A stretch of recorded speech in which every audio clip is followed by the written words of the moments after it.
Inkuru mbi yongeye kumvikana mu karere ka Nyamagabe mu murenge wa Tare mu kagari ka Gasare mu mudugudu wa Murangara habereye ibiteye ubwoba byarijije abanyarwanda benshi. Abagabo batanu bari gukekwaho icyaha cyo kwica umugore w'imyaka 45 bakamujugunya munsi y'umuhanda.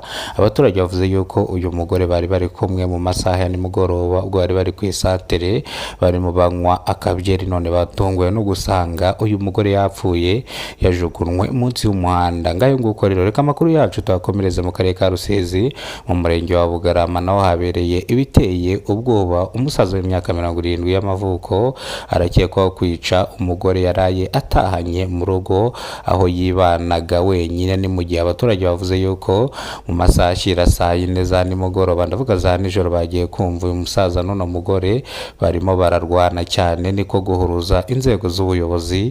Bahageze basanga uyu musaza amaze kwica uno mugore. Abaturage bavuze yuko uyu mugore bamukubise inyundo iri mu bwoko bwa hama, inyundo uyu musaza yifashishaga acukura amabuye cyangwa ahonda amabuye y'ubwubatsi. Nibwo uwo musaza yatawe muri yombi kugira ngo akurikiranweho ibyaha ashinjwa byo kwica umugore yaraye atahanye nimugoroba.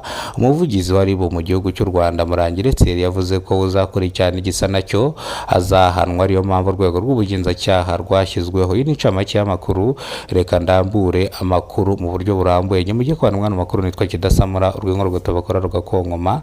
Nimba aribwo bwa mbere ugeze ko muyobora Kidasamura TV Rwanda, kora subscribe ufungura inzogera kugira ngo uzajye ubasha kubona amakuru mu gihugu cy'u Rwanda yizewe. Ngaho nguko rero, reka amakuru yacu tuyahere mu karere ka Nyamagabe mu murenge wa Tare mu kagari ka Gasare mu mudugudu wa Murangara, aho habereye ibiteye ubwoba. Abagabo batanu bakurikiranweho icyaha cyo kwica umugore w'imyaka 45 y'amavuko, ubwo bamwishe bakamujugunya munsi y'umuhanda mu masaha ya saa 2 za nimugoroba. Abaturage bavuze ko bari bari kumwe n'uno mugore mu masaha ya saa 1 ndetse kuva saa 1 kugera saa 12 bari ku isantere barimo basangira icupa. Nibwo abaturage batunguwe no gusanga uyu mugore bamwishe bamujugunye munsi y'umuhanda.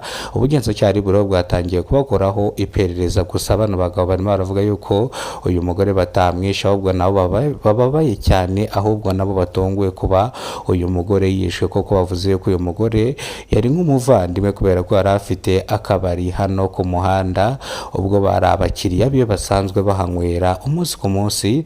Gusa ubugenzacyaha bwatangiye iperereza kugira ngo bamenye urupfu rwa nyakwigendera witwa Jacqueline Uwimbabazi.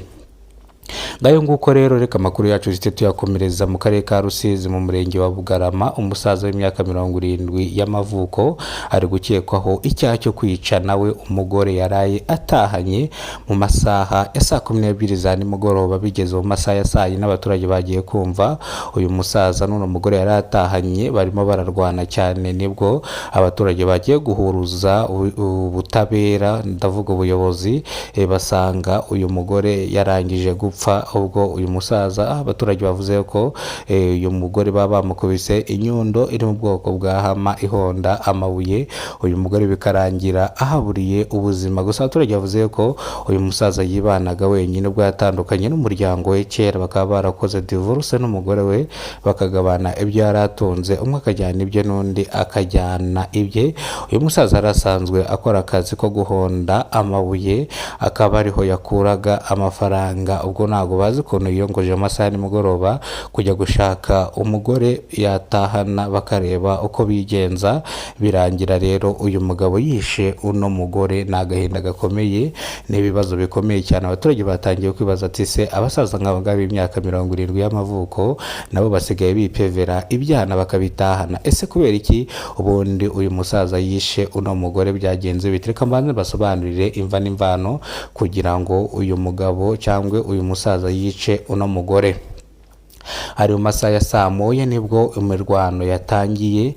Masaha ya saa 1 uyu musaza yararimo atongana n'uno mugore, ibyo barimo bumvikana namwe murabyumva nk'abantu bakuru. Gusa uyu mugore ashaka kugigira yaka amafaranga, mu gihe uyu musaza nawe yavugaga yuko amafaranga bayanywereye nta yandi mafaranga asigaranye.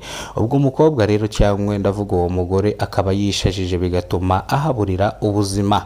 Imva n'imvano niyo niyo ngiyo rero mwakoze gukurikirana Kidasamura TV Rwanda. Rimba rubwo bwa mbere ugeze kubona umuyoboro wa Kidasamura TV Rwanda, kora subscribe ufungura inzogera kugira ngo uzajye ubasha kubona amakuru mu gihugu cy'u Rwanda yizewe. Nguko rero nge mwana mubana mwana makuru yitwa Kidasamura urw'inkorogoto bakora rugakonkoma. Ikiganiro nakagaruka cyangwa ibiganiro bya Kidasamura TV Rwanda nakagaruka, ariko cyane cyane wakoze subscribe uruwa gaciro. Ibyo tugezeho niwe tubikesha, ibyo twenda kugeraho niwe tubikesha. Nawe nimba utarakora subscribe, kora subscribe ufungura inzogera kugira ngo uzajye ubasha kubona amakuru mu gihugu cy'u Rwanda yizewe. Ngayo nguko rero nimba mwese Imana yarashubije ibyifuzo byanyu, nta mpamvu yuko Imana mutagomba kuyitura ngo namwe mukore akantu gatonya, akantu katabashije kugira na kimwe kangiza, ndavuga sabu, kugira ngo nanjye ngumeze mu nkubite support, kugira ngo nanjye ngumeze mbakorere ibintu byiza cyane. Imana ibarinde, ibahezagire, ibamere umugisha, ubuzima buzira umuze. Ndabakunda cyane, nawe nimba utankunda nta kibazo, ariko ngewe icyambere cyo nuko mbakunda. Murakoze cyane rero, Imana ibandindire, ibamere imigisha, amafaranga, ubuzima n'ibindi bitandukanye mwifuza cyangwa mwarasabye Imana ibyifuzo byanyu